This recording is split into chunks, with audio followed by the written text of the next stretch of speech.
All right, welcome to part 2 of our free agent discussion. Never heard that intro, but okay. Time for some change. Continue our discussion. Speaking about changes, we might be changing our intro. Yes, we're not we're not just changing our outro, we're also changing our intro. Woo!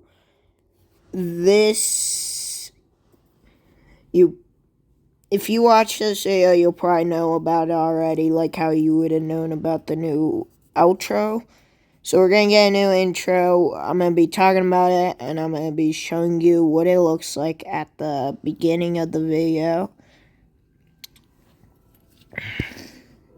Discussion. I'll link to part 1 in the upper right-hand corner if you missed it. I want to start off this video by talking about everything that the Edmonton Oilers did. I thought they had maybe the strongest free agency out of any team. First of all, they kept a couple of their veterans in the form of Corey Perry on a 1-year deal and Adam Henrique on a 2-year deal. That Henrique won at $3 million per. I really like that. But the even bigger pickup for me, Jeff Skinner, $3 million as well. You know, he's a goal scorer. Oh yeah, daily YouTube shorts, they're completely gone. We're not doing anymore. That's something that we have to get rid of. We're going to start doing different kinds of polls.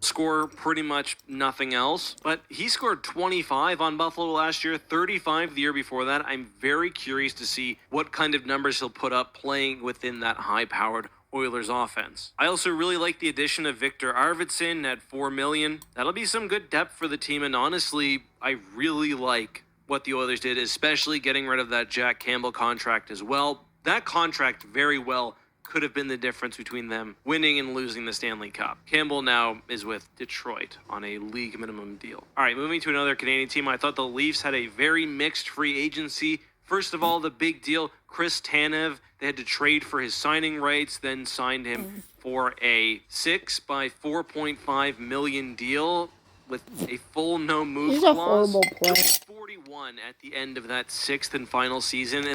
Chris Tanev.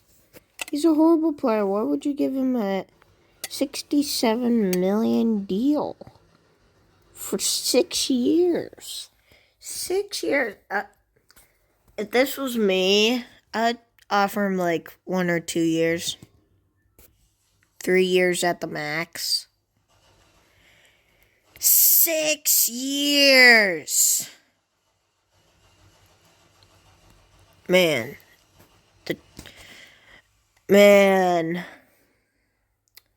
The United States isn't just messed up. Canada's messed up. The world of hockey's messed up now. Oh, Toronto. Come on. And I really do not like this contract. This is so much term for a good defenseman. See, he doesn't even like it. One who's injury prone. Elliot Friedman pointed out that there's 80% in bonuses. Toronto, you're making me unhappy. Leafs. The Maple Leafs last leaf fell. And now you're great. Free agents has come to an end. I initially thought they did this for a bit of cap protection in case he doesn't play later on, but that only plays out in the case where a player is 35 in the June before the contract starts, which Tanev will not be. He's 34. So all this really does is make the contract more difficult to buy out because of the way bonuses work with cap buyouts. So this is a really ugly contract. I guess the Leafs are hoping that either the cap inflates enough by the time that he's later on that the contract doesn't look so bad, or that he goes on LTIR given his injury history. But yikes. Interesting things are going on for the Leafs in goalie land. However, they signed Stolarz for a 2-year, $2 million deal. Quite like that one. Stolarz, I thought, looked great last year, stepping in at times for Bob. They also re-signed Joseph Woll at 3.6, so they're definitely going to be going for a goaltending tandem, a 1A and 1B. Pretty common in the NHL nowadays.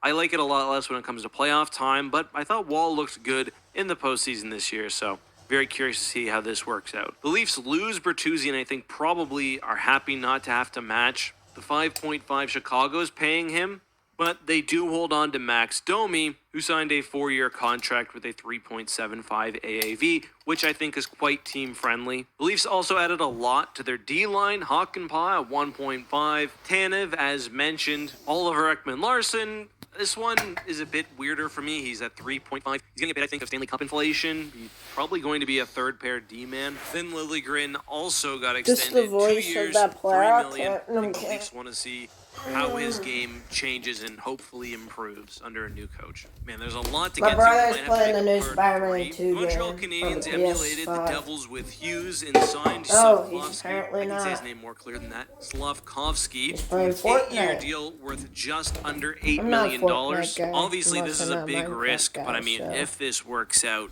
this will be so good for Montreal, and the core of their team is now locked up for the next half-decade. Speaking of team-friendly deals, Sam Reinhart signed an 8-year deal with the Panthers, $69 million. That's just over 8.5 a year. And I mean, the dude just scored 57 goals last season. Will he duplicate that? Probably not, but I certainly suspect he'll be a point-a-game player or better. And he obviously just had a good playoffs as well. This is not nearly all the news. It's all I can cover right now. If there's a specific trade or extension or free agent signing you want me to cover, please let me know. That's all I've got time for right now, though. I look forward to reading your comments down below.